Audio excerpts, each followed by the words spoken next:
Loaded terms don't come more loaded than useless eaters. The German phrase Unnütze originated in Nazi Germany to describe enemies of the state, such as those who are unable to work, and of course, Jews. I want to make clear that in this video, I am borrowing this term firstly as a way to describe the governing class of the Western world, and secondly because, well, fuck Hitler. Fuck Hitler.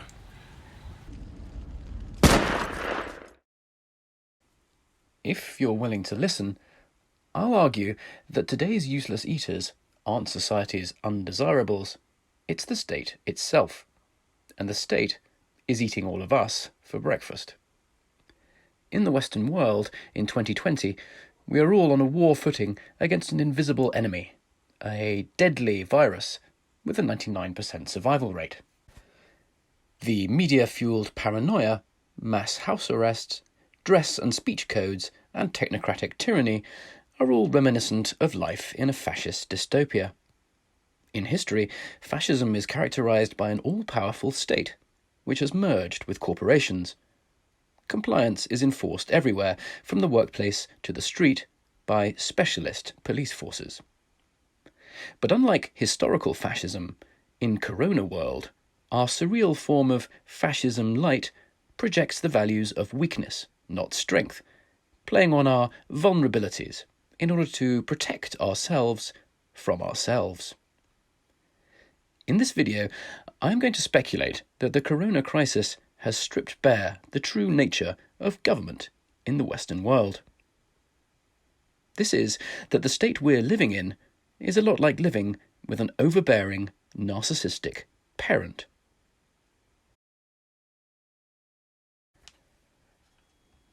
Narcissistic parents ruin their children. The offspring of narcissistic mothers and fathers are much more likely to become drug or alcohol addicts, experience long-term PTSD, or become narcissists themselves. The bonds between the child and the narcissistic parent can take the form of insecure attachment.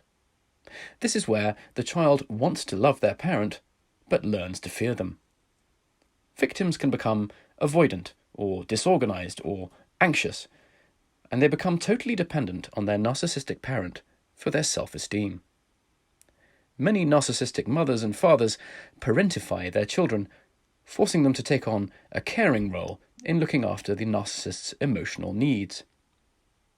An example of this is the needy mother who cannot do anything without help from her little boy. Not surprisingly, many parentified children grow up to join the caring professions, where they act out their childhood helper role on other people. To the narcissistic parent, a child is simply an object, an extension of themselves and not individuals in their own right. For narcissists, children only exist to serve their need for praise, power, attention, or emotional drama. I would argue that in a narcissistic society, we are all of us treated like objects. The government likes to put people in boxes, based on their superficial characteristics, like gender or race, where we can be more easily manipulated, rewarded, or punished, or forced to compete against each other for attention and resources. Let's look at some examples of how our narcissistic state makes its children fight each other.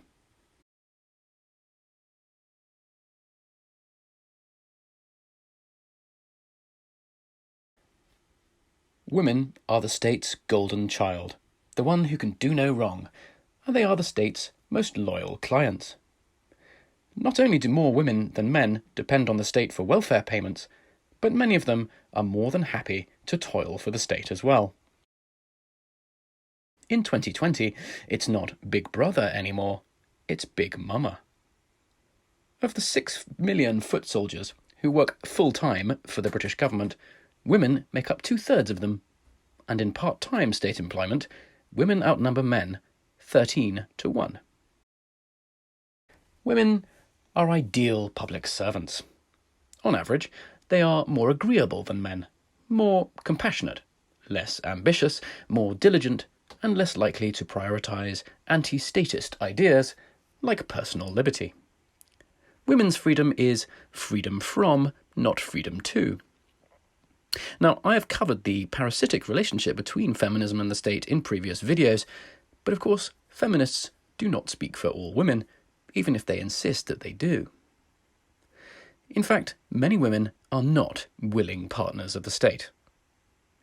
In fact, the relationship is more like a marriage of convenience, where they can be rescued from their ill fortune or poor choices by a chivalrous suitor.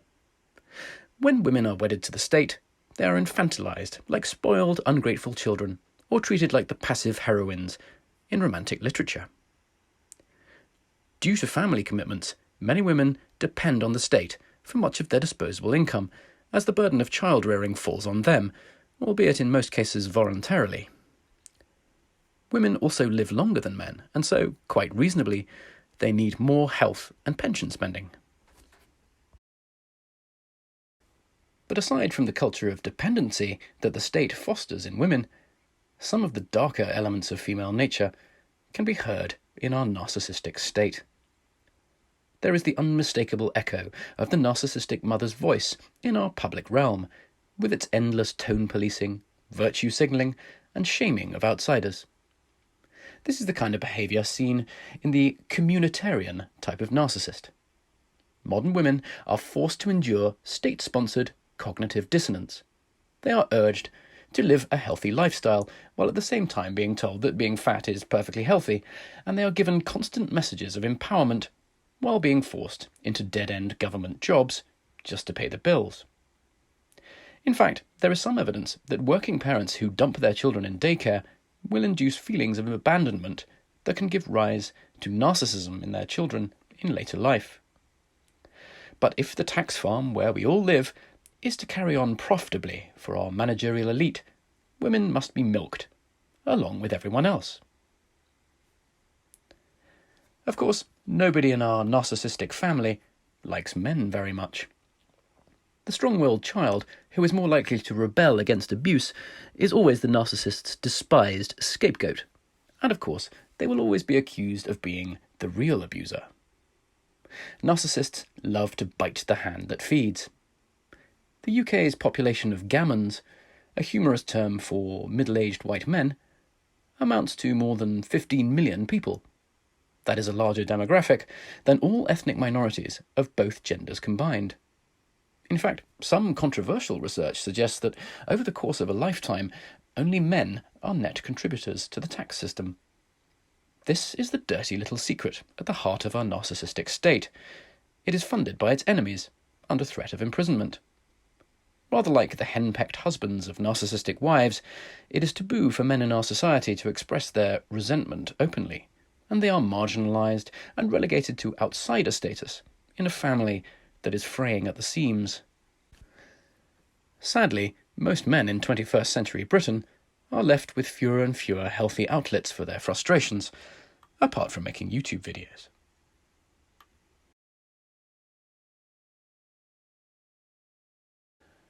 Of course, the biggest sponges off the state are those who have paid into it for most of their lives. People over 65 take 2/5 of the National Health Service's budget, and according to The Guardian, an 85-year-old man costs the NHS about 7 times more per year than a man in his late 30s. In England, the NHS costs the taxpayer £145 billion a year, and the state pension costs us £100 billion per year. You have to hand it to the baby boomers, that's pretty nice work. We owe our sprawling bureaucracy, economic decline, and chronic debt problems to the me generation that gave us Shakin' Stevens. With this kind of government largesse, it's not surprising that the coronavirus has been memed by younger generations as the boomer remover. Nowadays, activists like to tell us that Western countries are built on an oppressive structure of white supremacy. But to the impartial observer, the real structure of our narcissistic society looks more like white paternalism. I would say that the infantilization of minorities is far more damaging than the tiny number of pathetic white supremacists who do still exist. From a minority perspective, it must be weird to live in a country where the dominant ethnic group will guilt-trip itself over historic crimes that neither you nor they were directly involved with. This manufactured drama is highly narcissistic, and it allows academics and experts to engage in the kind of intellectual masturbation that is so enjoyed by the more cerebral type of narcissist. Cerebral narcissists are marked by their pretentiousness, their desire to be the centre of attention, and the need to be seen as the smartest person in the room. These people regard themselves as gifts to civilization, and they hold everyone else in contempt. They particularly like to play mind games that are rigged in their favour, and they are fond of weaponized empathy. This means that you can only qualify as a good person if you agree with the cerebral narcissist, and even if agreeing with them is not in your own best interests. It is not a coincidence that we have seen an upsurge in racial paranoia and violence during the coronavirus epidemic.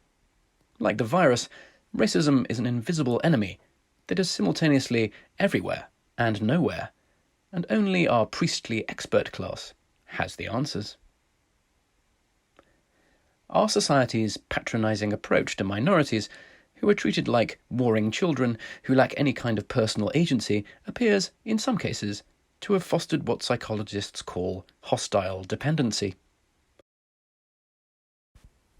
One example is Britain's Muslim population, who, along with white working-class men, are among the most poorly performing socio-economic groups in the UK. The statistics are awful. Muslims' labour force participation is 15 percentage points lower than the average, and fewer than 35% of working-age Muslims are in work. This figure is just 6% in high-paying professional jobs. 65% of unemployed Muslims are women.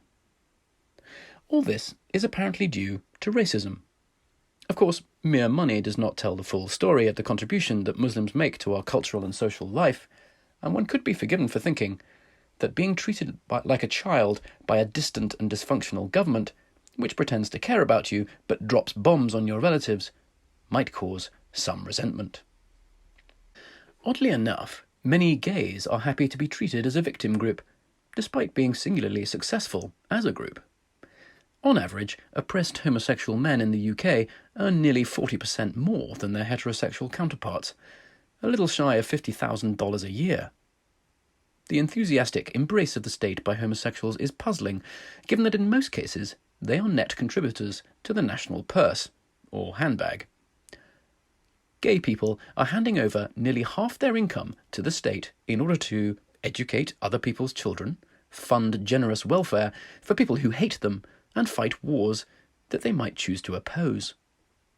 I can only speculate that the support among the gay community for pro-state policies is a historical legacy, although that strikes me as odd, given that within living memory the state criminalised gay relationships and categorised gay people as insane. You have to wonder how trans people should view the state, given that gender dysphoria was a recognised mental illness that required treatment until just a few years ago.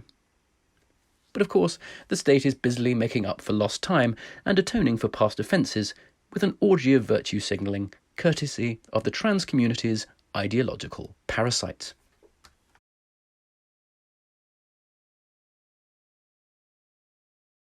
Of course, none of this is sustainable. The West was already technically bankrupt before the 2008 financial crisis, when our narcissistic masters decided to avoid reality again and stick us all with the bill. You could say that the state is inevitably narcissistic by its very nature. After all, ideas and ideologies are just mental constructs, which lack a human context. We know from history that acting out ideas in the real world can have a deranging effect on humans. But maybe this time really is different. After the self-inflicted disaster of the lockdown against what can only be described as the wrong virus, and the imminent economic recession, our narcissistic government is running low on credibility and capacity. Our bloated bureaucracy is a luxury we can no longer afford. This presents an opportunity for an enterprising politician to reshape the state to do less, and therefore do less harm. Sadly, this is unlikely to happen, because narcissists never know when to stop.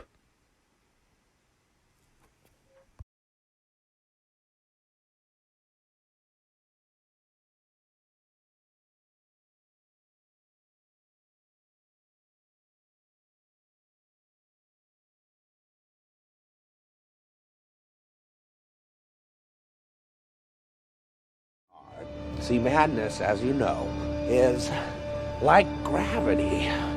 All it takes is a little push. Oh.